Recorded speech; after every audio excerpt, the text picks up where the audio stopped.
Prochaine étape, nous partons en Inde, où la vieillesse est presque toujours synonyme de pauvreté.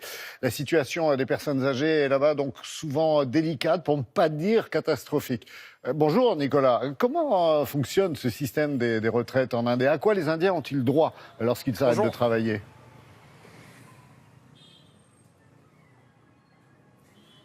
Alors, tout d'abord, normalement, l'âge du départ à la retraite ici en Inde, c'est 60 ans pour tout le monde. Mais la question, c'est partir à la retraite, oui, mais avec quoi? Et il y a ici en Inde deux cas de figure. Le premier, vous étiez fonctionnaire, employé du gouvernement, et donc vous allez pouvoir toucher une pension qui sera de l'ordre de 50% de votre dernier salaire. Et vous avez intérêt à vous estimer très, très heureux, car pour tous les autres, il n'y a rien, absolument rien.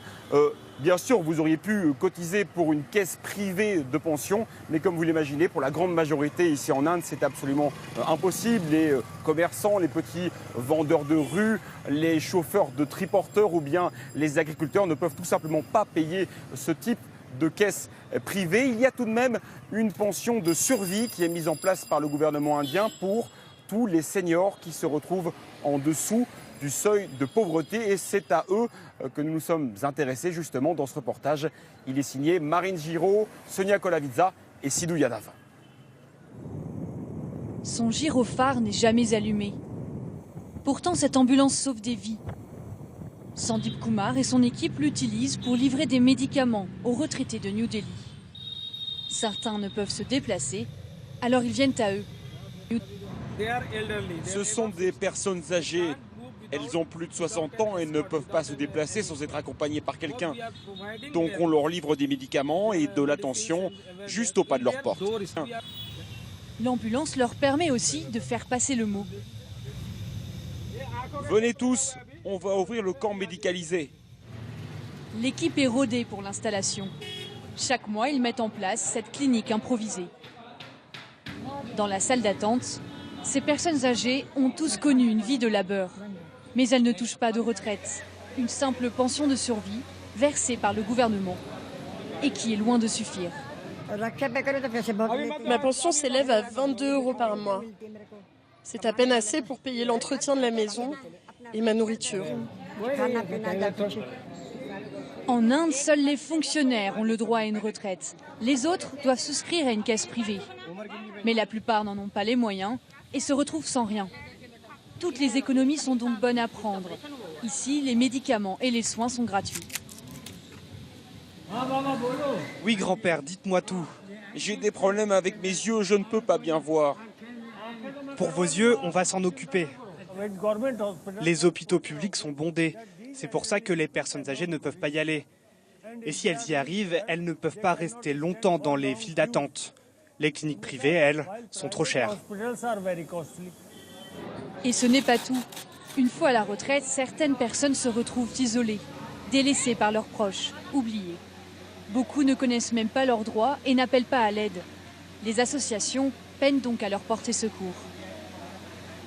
Ces bénévoles travaillent auprès des seniors dans les bidonvilles. Ce matin, des habitants leur ont signalé le cas alarmant de Parvati. Elle va vous poser des questions, vous n'aurez qu'à répondre. Et je n'ai rien à manger, qu'est-ce que je peux vous dire? Ne vous inquiétez pas, ce n'est pas un contrôle. Le médecin et l'assistante sociale veulent évaluer sa situation. À 60 ans, Parvati n'a aucun revenu et vit dans cette pièce de moins de 5 mètres carrés. Grâce à l'association, elle pourrait bénéficier de rations alimentaires. Et j'espère qu'ils m'apporteront de la nourriture. J'ai besoin de savon pour ma maison, et j'ai besoin de vêtements aussi. Qu'est-ce que je peux attendre d'autre? Comment pourrait-on m'aider plus que ça? Parvati a pourtant 2 enfants, mais ils n'ont pas les moyens de subvenir à ses besoins. Cette histoire, le docteur Singh l'entend très souvent.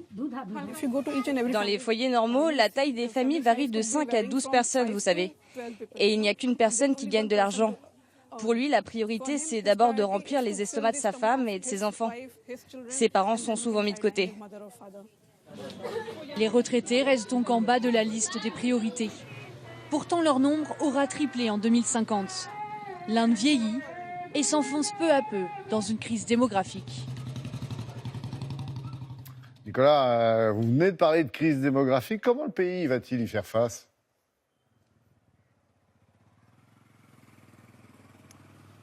Eh bien Laurent, l'Inde est tout simplement assise sur une bombe à retardement. Aujourd'hui, il y a 100 millions de seniors. En 2050, il y en aura 324 millions, c'est-à-dire 4 fois et demi toute la population de la France. Imaginez, et bien sûr, toutes ces personnes seront inactives, bien entendu. Alors si le pays aujourd'hui ne parvient pas à gérer, on se demande comment ils feront en 2050. Et le problème est particulièrement difficile pour les femmes ici en Inde. Elles ont bien sûr une espérance de vie plus longue, comme partout dans le monde, mais elles ne travaillent pas ou peu. Et quand leur mari vient à décéder, eh bien, elles se trouvent dans une situation financière proche de l'impasse. Et donc l'Inde, eh bien oui, va devoir faire face à ces challenges dans les prochaines années, qui ont même déjà commencé aujourd'hui. Et qu'est-ce qu'il en est de la fameuse cellule familiale ? Parce que normalement, les seniors sont pris en charge par leurs enfants en Inde.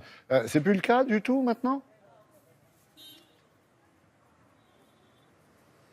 Alors oui et non, c'est vrai que la famille élargie vit encore majoritairement sous le même toit, les grands-parents, les parents, les enfants, parfois même les cousins et les cousines. Et donc, quand l'un d'entre eux arrête de travailler, eh bien, il est pris en charge par les autres membres de la famille. Ça, c'est un système séculaire qui est vraiment ancré dans les traditions ici en Inde, mais qui est en train de changer, qui s'occidentalise, qui s'individualise un petit peu, particulièrement dans les grandes villes, ici à New Delhi ou à Bombay.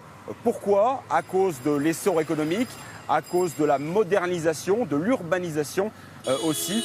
Et donc, dans ces familles, les grands-parents n'ont plus de place sous le toit familial. Et comme le gouvernement ne fait rien, eh bien, encore une fois, la situation devient très compliquée pour les retraités en Inde.